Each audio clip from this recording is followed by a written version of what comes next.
For our news bulletin right here on Luntha television, and you're with me, Patrick Popper. First, the headlines. Petroch Commission says no to female diaconate, though judgment not definitive. Parliament approves Constitutional Amendment Bill granting MPs authority over CTF projects. Malawi Bureau of Standards moves to improve standards, trade and consumer protection. And in international news, US to restrict visas for Nigerians involved in violence against Christians.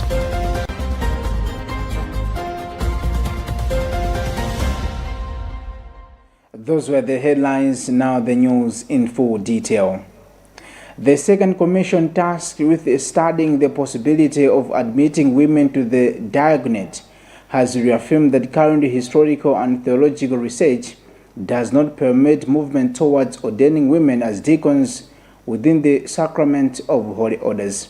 This conclusion, approved in the Commission 2022 session, is presented in 7th page report sent by Cardinal Giuseppe Patrick to Pope on the 14th on 18 September, now released at the Pope's request. We have a Vatican News report read by Fales Kizombe.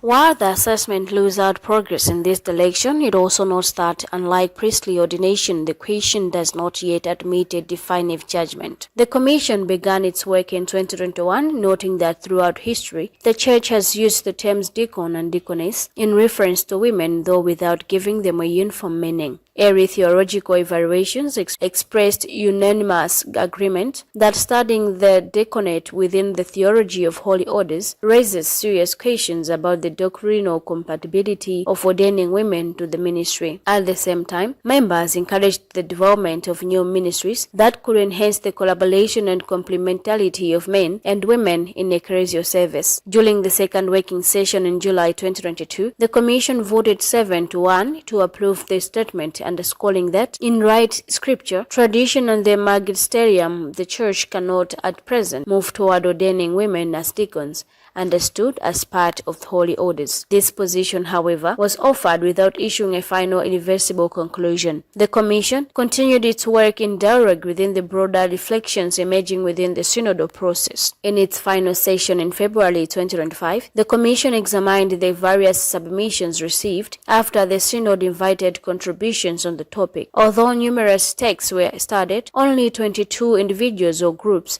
had submitted reflections, representing a limited number of countries. The Commission therefore clarified that the materials, while often rich and well argued, cannot be considered representative of the Synod as a whole, nor of the wider people of God. The report offers a balanced summary of arguments for and against the proposal.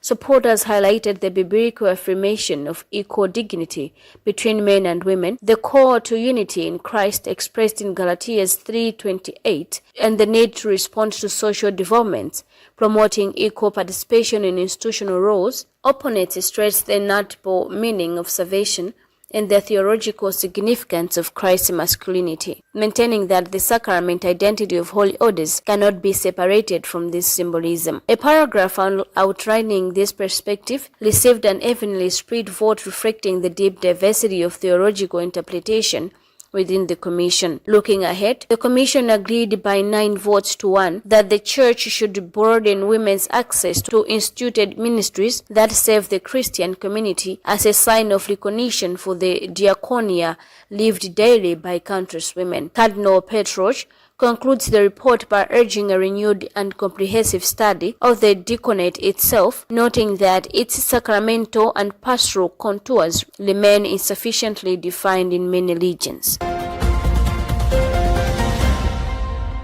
Bishop Montfort Sitima of Mangochi Diocese says the Church is bringing COVID-19 survivors and grieving families together to help them confront the emotional scars left by the pandemic and begin a collective journey of healing. The Catholic Diocese of Mangochi has organized the COVID-19 Survivors Conference aimed at helping survivors, grieving families, and all those affected by the pandemic to heal from its emotional and psychological impact. The conference is scheduled for 13 December at St. Louis Montfort Balaka Parish and Balaka District. More in our report, filed by Gift Kalonga.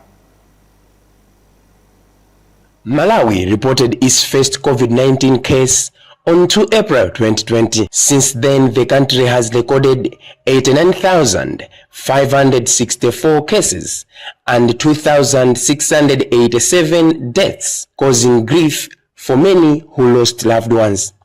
As a way of bringing comfort and hope to COVID-19 survivors and those who lost loved ones, the Catholic Diocese of Mangochi has organized a COVID-19 Survivors Conference. Speaking with Luntha TV, Bishop Montfort Steamer said that the pandemic left deep emotional and psychological scars. During COVID-19, people could not properly mourn their loved ones due to restrictions, leaving many still struggling. Husbands, wives, and children were deprived of the grieving process, and some mental health issues, including suicides, may be linked to this trauma. He emphasized the need for mental health support, noting that Malawi lacks facilities to address post-pandemic trauma. Mental health is a key issue in society today, and while discussions exist, people have not openly addressed the underlying causes. The conference is intended as a starting point, with the hope it leads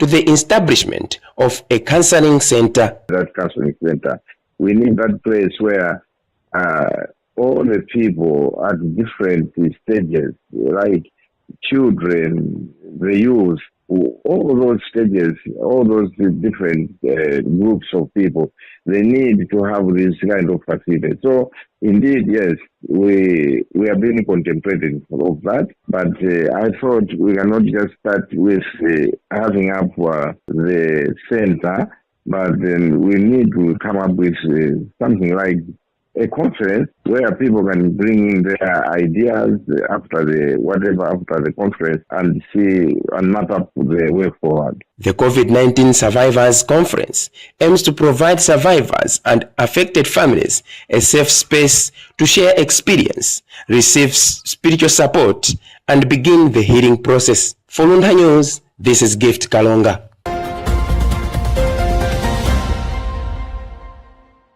Parliament has passed the Constitutional Amendment Bill of 2025, formally granting members of Parliament the legal authority to approve and oversee projects funded through the Constituency Development Fund (CDF), in line with the recent Constitutional Court ruling. The bill was overwhelmingly approved in the House on Thursday, with 199 legislators voting in favor and none opposing, while 25 members were absent during the vote. Tandiwe Mzumara was at Parliament and has more in this report. Once enacted, the Constitution Amendment Bill will empower MPs to scrutinize and approve CDF-funded projects and monitor their implementation to ensure transparency, accountability, and progress in constituency-level development. Mzimba South legislator Emmanuel Shamburanyina Jere, who championed the bill, welcomed its passage, saying the next step is to table the Constituency Development Fund Bill, which is expected to address long-standing concerns over the management and governance of CDF resources. For any bill to pass, other people can always have some reservations. They came to me, they presented their issues, I consulted several people. It's part and parcel of the process. And finally, Malawians have spoken that this constitutional amendment has been done. And it's a milestone. It's a milestone because it's not easy for a private member to bring a constitutional amendment, and it is passed by 199 members of Parliament. That will be historic enough. Thank you. Minister of Justice Charles Muhango has since assured Parliament that he will forward the approved amendment to President Peter Mutharika for assent before it becomes law. I did in the chamber just to congratulate the mover of the bill, the Honourable Member of Parliament for Mzimba South.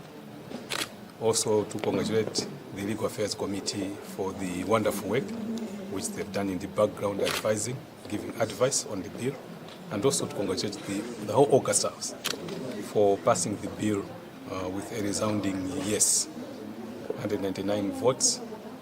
I congratulate them. But I did stand on a point of confirmation as Minister of Justice to say that it's not necessarily the end of the road. Civil society organizations have been criticizing the Constitution Amendment Bill, arguing that it risks giving MPs excessive control over the CDF, potentially enabling political interference in development initiatives. The Legal Affairs Committee of Parliament has, however, maintained that the amendment confers oversight powers only and not direct management of the funds, thereby preserving the accountability framework envisioned by the CDF policy. For Luntha News, this is Tandiwe Mzumara.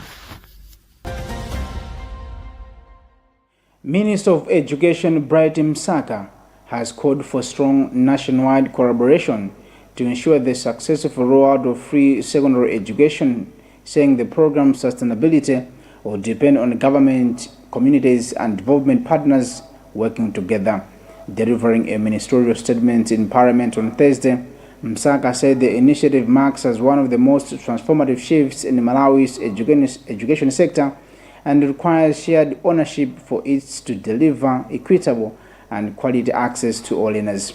Among other things, the minister announced that the beginning of 1st January 2026, all development fees in public secondary schools will also be scrapped. And from 1st April 2026, the government will abolish all boarding fees in government secondary schools, as well as all fees under government open secondary schools, clearing financial obstacles that have long prevented many students from advancing in their education. He added that the Minister of Finance will provide much funds to all public schools and money to ensure smooth operation and proper administrations of examination. Here is part of what Msaka had to say. This statement has been much awaited by the public, and I don't think that the rolling out is from next year. No, from now. Because I indicated that those that are supposed to be paying for examination, money examinations, IDs, etc., this is the time that normally people are supposed to pay. With immediate effect, government will provide funding to money to ensure that they do not demand those kind of things from students. And this is not just for secondary, it is as well as for primary. So that is one highlight. The next highlight is that from January 1, as stipulated by His Excellency the President, Professor Thabita Mutharika, at one of his statements, from January 1, there will be no fees at secondary education. So if you are at community day secondary school, you walk to school on whatever date the school will open in January without being required to pay any fees of any kind. In case you are just joining us, remember you are watching News Bulletin right here on Luntha Television, and you're with me, Patrick Pupa. But before I proceed, let's take a recap of our top stories. Petroch Commission says no to female diaconate, though judgment not definitive. Parliament approves Constitution Amendment Bill granting MPs authority over CDF projects. Malawi Bureau of Standards moves to improve standards, trade and consumer protection. And in international news, US to restrict visas for Nigerians involved in violence against Christians.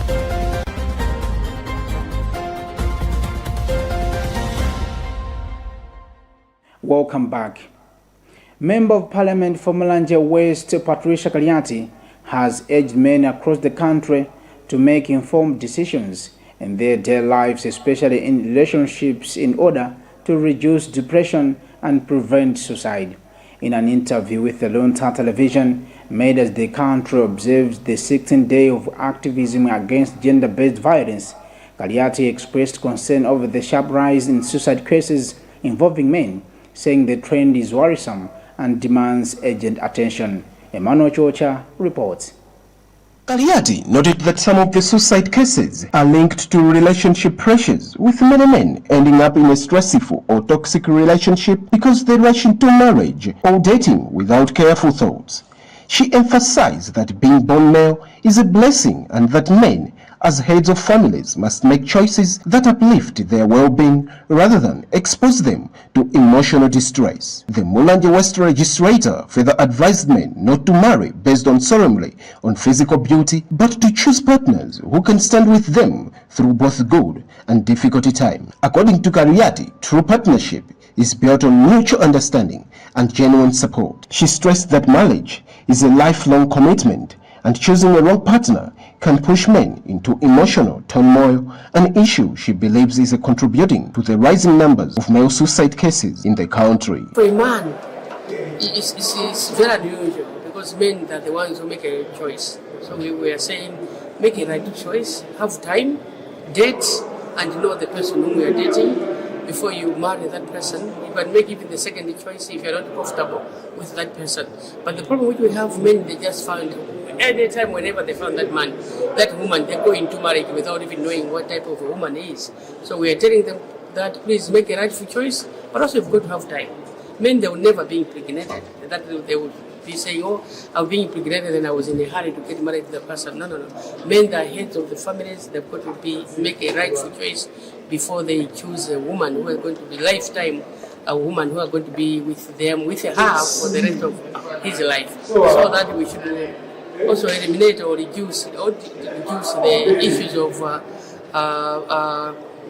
issues of suicide where men are really experiencing with. Stakeholders have urged the Ministry of Gender to intensify sensitization campaign on suicide prevention, saying civic education will help men open up, seek support, and avoid taking drastic steps. With Malawi registering alarming suicide cases between 2024 and 2025, leaders are calling for both personal responsibility and increased national awareness efforts to support men facing emotional and mental health challenges.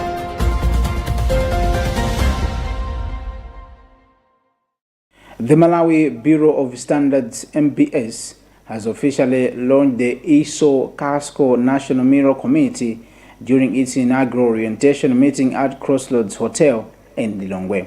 Speaking at a press briefing, the Director of Quality Assurance Services at Malawi Bureau of Standards, Gloria Chawanamwene America, described the launch as a major milestone in strengthening the institutional mandate in quality assurance and standards development. We have a report read by Charlie Chiranga. America said the committee will focus on conformity assessment to support trade, improve market access, and guide regulatory policy. International standards. So the meeting today, which is combined with the training, is very important for the National Mirror Committee to understand what CASCO is, and also to understand the conformity assessment standards, so which are going to help them even to understand their roles as members of the CASCO Mirror Committee in Malawi. During the meeting, participants also discussed key issues surrounding conformity assessment and ISO CASCO standards. Maiwatu Private Hospital Laboratory Manager Floyd Chipeta said the committee will play a critical role in the development of ISO standards, particularly at the inquiry, approval and publication stages. See that most of these standards which have been formulated, they don't have a voice from us, the implementers in this region of this side of the world, because you realize that these standards are formulated by various experts in different countries across the world, but us, we are not involved. So with the formulation of this CASCO Mirror Committee, it will help us to put up a voice, to add to the formulation of that standard, to say some of these things, when they come to us, this is how they are supposed to be applied. The two-day ISO CASCO National Mirror Committee orientation and inaugural meeting is scheduled to conclude on Friday, December 5th, 2025.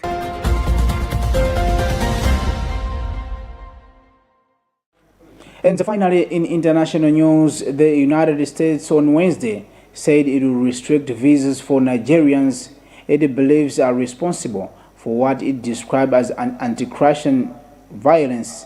Secretary of State Marco Rubio on Wednesday said Washington was taking decisive actions in response to the mass killings and violence. against Christians in that country.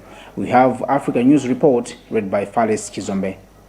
Rubio said the restrictions will apply to anyone involved and their families, mentioning radical Islamic terrorists, Fulani ethnic militias, and other violent actors in Nigeria and beyond. He added that this policy would apply to other governments or individuals engaged in violations of religious freedom. The development comes weeks after President Donald Trump threatened military action in Nigeria over what he described as persecution of Christians by radical Islamists there. Trump also declared Nigeria a country of particular concern. Abuja has repeatedly denied his claims, saying the attacks are driven by criminal motives, land disputes, and resource competition rather than religious faith. Human rights experts say more than Muslims have been killed by the Islamist Boko Haram group than Christian. Nigeria's population of about 220 million people is split almost equally between Christians and Muslims and is a home to more than 200 ethnic groups. It has long faced insecurity from various fronts, including the Boko Haram extremist group, bandits targeting farmers, and clashes between pastorates and local communities. Also, there has been an uptick in the activities of armed gangs in the central part of the country who kidnap locals for ransom. With that report from Falesi Chizombe, we have come to the end of our news bulletin. But before I go, top stories once again. Petroch Commission says no to female diaconate, though judgment not definitive. Parliament approves Constitutional Amendment Bill granting MPs authority over CDF projects. Malawi Bureau of Standards moves to improve standards, trade and consumer protection. And in international news, US to restrict visas for Nigerians involved in violence against Christians.